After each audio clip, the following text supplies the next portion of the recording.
Welcome to Ramadan Ready, where we answer common questions about Ramadan. Dr. Shabir, a common question that people have is, I miss too many fasts. What do I do? And actually, this is something that I've been dealing with because I've been making up my fasts for the last few weeks. And I'm sure many people are in the same situation. But the question is, what happens when you miss so many fasts that you don't know what to do? For example, you missed a whole month, 30 days. And that can be difficult for people. It can even be accumulated, like 30 days 1 year, and then 30 days the year before. If you're pregnant, for example, and then you have a child and you're breastfeeding, you might miss 2 years of fasting. And then you're trying to make up 60 days, right? Yeah, okay. Yeah, so to begin with, the lighter moment aside, I'm not blaming you because Aisha, the mother of the believers, is reported to have said that she used to make up her missed fasts during the month of Sha'ban, which is the month that we're in just before the month of Ramadan begins. Yeah. So that means, she kind of delayed it and for several months, we might think that it's an obligation that needs to be paid right away. You don't want to delay it. But human nature being what it is, we have the great example of the mother of the believers already delaying it until just the start of Ramadan. And then men don't have the same issue as women do because women have menstruation. So they have to, they take that time off and then they've got to fast to make it up. Just to make it up, yeah.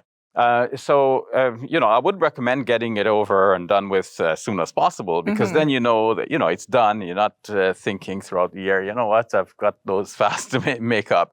Yeah, but sometimes it's not possible, right? Like for example, if you have a child, right? If you're breastfeeding that child, right? Yes. So now let's talk about the accumulation of all of these fasts and what to do about them. Well, the base. Yeah, because Dr. Shabir, one thing I wanted to add is that it can create tremendous guilt and anxiety before Ramadan begins, right? Yeah. You're thinking, oh, Ramadan's coming up and I didn't make up my days. What am I going to do? And what's the point of even fasting if I didn't make up my days before, right? So that can be a struggle that people face. Yeah. So how to make up if there's a large number of days, how to make up for them, especially in the case of the pregnant and breastfeeding woman who, during her time of pregnancy or breastfeeding, postpone the fasts and then trying to make them up. Well, the best solution, in my humble understanding, is for women in those situations to just give the fidya,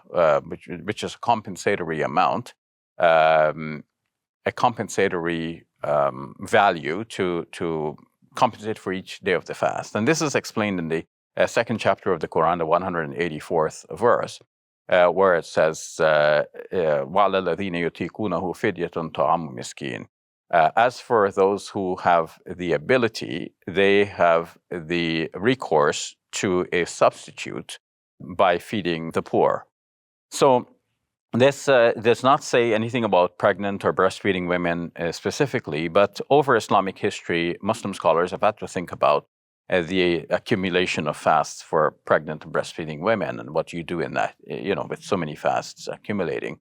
And the best solution we can say for that is to give the fidya, give them a one meal for each for a poor person for each day of the fast. So if it's like 30 days, then it would be like $300, something like that? Yes. If you take this to mean a meal similar to the meals that you would have at home, which is a reasonable way of putting it. But none of this is specified in the Quran. One can say that this is the spirit of it.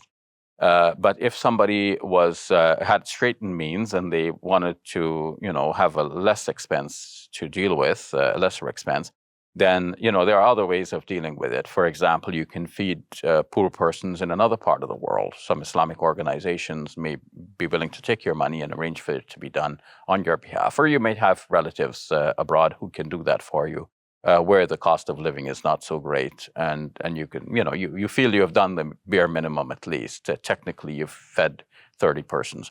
And you don't have to feed them severally. You can feed them all at once. So if you gather 30 people, cook a nice big pot of meal and feed them all at once. That would be the least expensive route to go. But the spirit of it is that you do according to your means. Because some people might not even be able to afford that $300, right? Yes, and as a matter of principle in Islamic law, anything, as you all know, anything that is obligated in Islamic law is waived if one does not have the ability. So to begin with, we're talking about fasting and having the ability, and now even the ability to pay the compensation.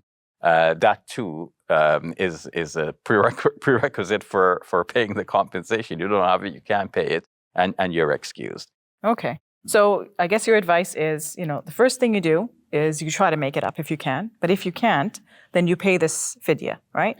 This compensatory. Yes. For other people, who, apart from the pregnant and breastfeeding mother, other people who have delayed their fasts for some other reasons, they wouldn't have recourse to this fidya, this compensation. They would have to make up the fast. Okay. If they cannot finish them before the start of the next Ramadan, they would be, required to finish them up at a later date after fasting Ramadan in its usual way.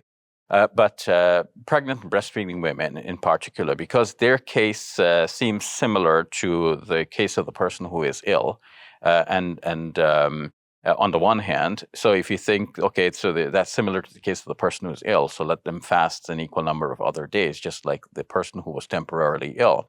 But because of the possible recurrence of pregnancy and the prolonged nature of breastfeeding, spanning 1 year, 2 years, and so on, we might think that this is more like the person who has a sort of continuous illness. And for the person with a continuous illness, we're not going to say fast when you get better, because the getting better may be too long in the future.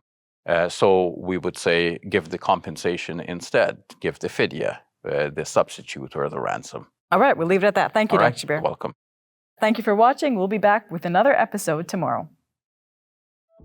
If you enjoyed this video, then please support us this Ramadan. Here are 3 ways. Thank you, and may God bless you and your loved ones today and always.